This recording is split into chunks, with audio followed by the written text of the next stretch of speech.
समोसे वाला, गर्मा गर्म समोसे वाला, स्वादिष्ट और ताजे समोसे वाला। एक बार खाओगे तो बार बार आओगे। चंपक वन के जंगल में टुनटुनी चिड़िया अपनी माँ टूनी चिड़िया और पिता टुन्नू चिड़ा के साथ रहती थी। टुन्नू चिड़ा समोसे का ठेला लगाता था। समोसे वाला, गर्मा गर्म समोसे वाला, स्वादिष्ट और ताजे समोसे वाला। एक बार खाओगे तो बार बार आओगे। अरे ओ टुन्नू भाई, मैं बहुत देर से तुम्हारा इंतजार कर रही थी। मुझे 4 समोसे देना। भैया मुझे भी 10 समोसे पैक करके दे देना। इस तरह टुन्नू चिड़ा की आवाज सुनते ही जंगल के पक्षी उसके समोसे खाने की दौड़ पड़ते थे और कुछ ही घंटों में उसके सारे समोसे बिक जाते थे। दोपहर में टुनटुनी चिड़िया अपने पिता के लिए भोजन लेकर आती है। पिताजी, मैं आपके लिए भोजन लेकर आई हूँ। आप भोजन कर लीजिए, तब तक मैं समोसे बनाती हूँ। ठीक है बेटी, तू ध्यान से समोसे बनाना, घी बहुत गर्म है। टुनटुनी चिड़िया समोसे बनाने लगती है और टुन्नू चिड़ा भोजन करने लगता है। ये ले, मैंने भोजन कर लिया है, अब तू घर जा। लेकिन आपने मेरे इनाम तो दिया ही नहीं। ये ले तेरा इनाम, मैं तो भूल ही गया था। टुन्नू चिड़ा टुनटुनी चिड़िया को कुछ पैसे देता है। टुनटुनी चिड़िया खुशी खुशी घर आती है। तू आ गई बिटिया, चल तू भी भोजन कर ले, मैं तेरे लिए भोजन परोस रही हूँ। इस तरह हंसी खुशी उनके दिन गुजर रहे थे।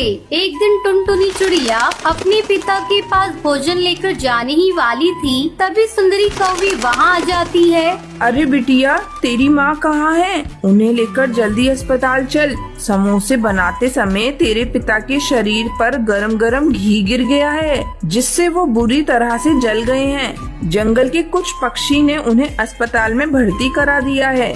टुनटुनी चिड़िया और टूनी चिड़िया सुंदरी कौवी के साथ जल्दी जल्दी अस्पताल पहुँचती है।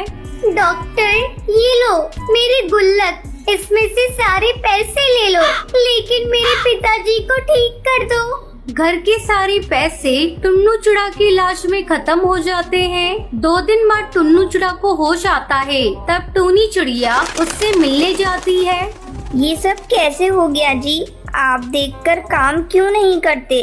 पता नहीं टूनी चिड़िया, ये सब कैसे हो गया। आज तक तो कभी मेरे ऊपर घी नहीं गिरा था। ज्यादा मत बोलो जी, डॉक्टर ने तुम्हें कुछ दिनों तक आराम करने को कहा है। लेकिन टूनी चिड़िया, घर का खर्च कैसे चलेगा? मेरी समोसे की दुकान भी बंद है। पिताजी, आप बिल्कुल चिंता मत करिए, अब से मैं समोसे की दुकान संभालूंगी। मुझे समोसे बनाने आते हैं, आप बस आराम कीजिए और जल्दी से ठीक हो जाइए। ठीक है टुनटुनी चिड़िया, मैं भी समोसे बेचने में तुम्हारी मदद करूंगी। अगले दिन से टुनटुनी चिड़िया अपनी माँ के साथ मिलकर समोसे बेचने लगती है। इस तरह कुछ दिन बीत जाते हैं। ऐसे में एक दिन एक पक्षी उसके ठेले पर आता है। टुन्नू चिड़े की समोसे की दुकान यही है? हाँ यही है जी, कहिए क्या बात है? वो मेरे कड़कनाथ सेठ जी ने मुझे यहाँ भेजा है। उन्हें 200 समोसे चाहिए, उनकी बेटी का जन्मदिन है। हर बार वो टुन्नू चिड़े से ही समोसे बनवाते हैं।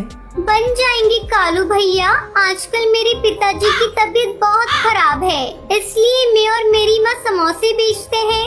आप मुझे सेठ जी का पता दे दीजिए, मैं वहाँ समोसे पहुँचा दूंगी।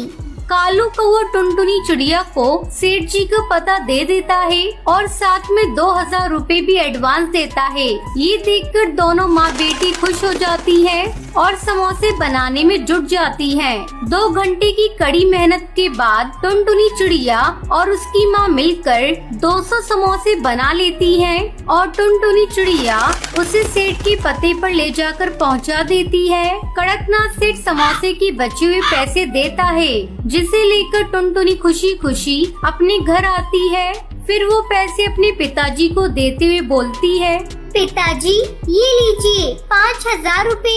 आज मैंने कड़कनाथ सेठ के लिए 200 समोसे बनाए हैं, उसी के ये पैसे हैं। एक साथ इतने पैसे देखकर टुन्नू चिड़ा बहुत खुश होता है। टुनटुनी, ये सब तेरी मेहनत और लगन का नतीजा है, नहीं तो हम लोग आज बर्बाद हो गए होते। कुछ दिन बाद टुन्नू चिड़ा पूरी तरह से ठीक हो जाता है और समोसे बेचने लगता है। अब समोसे बेचने में टुनटुनी चिड़िया भी उसका हाथ बटाती थी। इस तरह उनका पूरा परिवार खुशी खुशी रहने लगता है।